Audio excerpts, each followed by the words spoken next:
এই অটো রিকশার পিছনে বড় কোনো সিন্ডিকেট আছে, যে সিন্ডিকেটের কারণে এই সরকার বারবার বিপদে পড়ছে।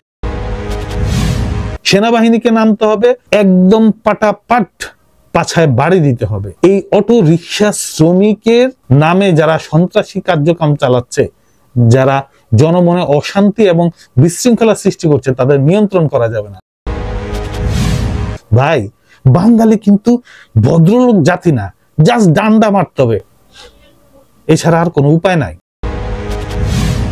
আপনারা অনেকেই জানেন যে ব্যাটারি চালিত অটো রিকশা নিয়ে ইদানিং খুব ঝামেলা হচ্ছে, এবং এই সরকার আসার পরে মানে গণ অভ্যুত্থানের পরে কিন্তু প্যাডেল রিকশা যারা চালায় তারাও কিন্তু একসময় আন্দোলন করেছে যাতে অটো রিকশা বন্ধ করে দেওয়া হয়। ঠিক আজ ঘটেছে তার উল্টোটা।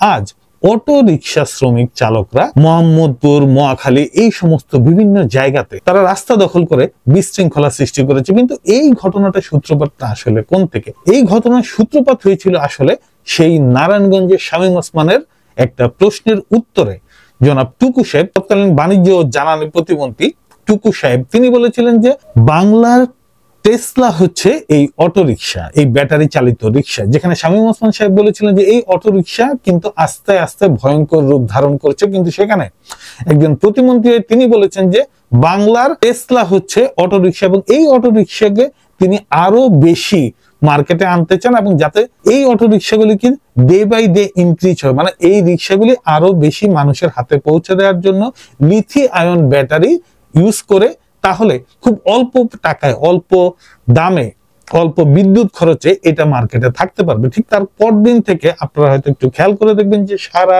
শহরে হঠাৎ করেই অটো রিকশা বেড়ে গেছে, এবং এই অটো রিকশা বেড়ে যাওয়ার কারণে সেই সময় তৎকালীন প্রতিমন্ত্রীর কি কি লাভ বা কি কি লস হয়েছে সেটা আমরা জানি না, সেটা হয়তো সময় বলে দিবে। কিন্তু আমরা এইটুকু বুঝতে পারি যে সেই সময় এই অটো রিকশা কেন্দ্রিক একটা বাণিজ্য হয়েছে। সেই লিথিয়াম ব্যাটারি, সেই নর্মাল ব্যাটারি থেকে লিথিয়াম ব্যাটারিতে রূপান্তর করার জন্য যে বাণিজ্য হয়, সেই বাণিজ্যটা হয়তো তারা করেছে। আজকে যখন অটো রিকশা শ্রমিকরা রাস্তা অবরোধ করে জনমনে অশান্তি বিশৃঙ্খলা সৃষ্টি করতে চাচ্ছে, তার সূত্রপাত কিন্তু হয়েছিল সেই দিন কিন্তু যদি শামীম ওসমানের প্রশ্নের জবাবে টুকু সাহেব আরো একটু ভেবে চিনতে যদি এই বক্তব্যটা দিতেন, তাহলে হঠাৎ করেই হাজার হাজার রিকশা রাস্তায় নামানো হতো না। এবং এই রিকশা শ্রমিক সিন্ডিকেট, মানে রিকশা যারা মার্কেটে আনেন লাইসেন্সের মাধ্যমে অথবা বিনা লাইসেন্সে, তারা কিন্তু প্রত্যেকেই কোনো না কোনো ভাবে রাজনৈতিক দলের সাথে জড়িত,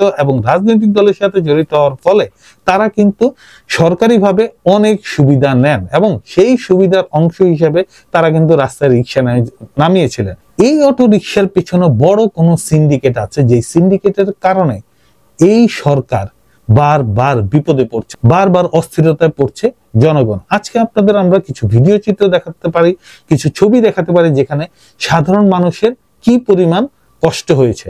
আমি মনে করি এই মুহূর্তে সরকারকে সঠিক সিদ্ধান্ত নিতে হবে, এবং 1 মাস 2 মাস টাইম দিয়ে এটাকে নিয়ন্ত্রণ করতে হবে। এটা যদি নিয়ন্ত্রণ করা না যায়, তাহলে প্রতি মাসে একবার করে গণ আন্দোলন, একবার করে রাস্তা ব্লক, একবার করে অবরোধ, এগুলি থেকেও জনগণ অন্তত রক্ষা পাবে, এবং এটা ক্লিন এবং ক্লিয়ার। এবং এই জায়গাটাতে আমরা দেখলাম যে পুলিশ আছে, পুলিশ দিয়ে কাজ হবে না এখন সেনাবাহিনীকে নামতে হবে, একদম পাটাপাট পাছায় বাড়ি দিতে হবে। এই পাছায় বাড়ি না দিলে এই অবরোধকারীরা, এই অটো রিকশা শ্রমিকের নামে যারা সন্ত্রাসী কার্যক্রম চালাচ্ছে, যারা জনমনে অশান্তি এবং বিশৃঙ্খলা সৃষ্টি করছে, তাদের নিয়ন্ত্রণ করা যাবে না। সবিনয় নিবেদন এই যে জনাব ইউনূস সাহেব, আপনি দয়া করে এই ব্যাপারটা খেয়াল করেন এবং এটাকে কঠোর হস্তে দমন করেন। ভাই, বাঙালি কিন্তু ভদ্রলোক জাতি না, জাস্ট ডান্ডা মারতে হবে, এছাড়া আর কোনো উপায় নাই।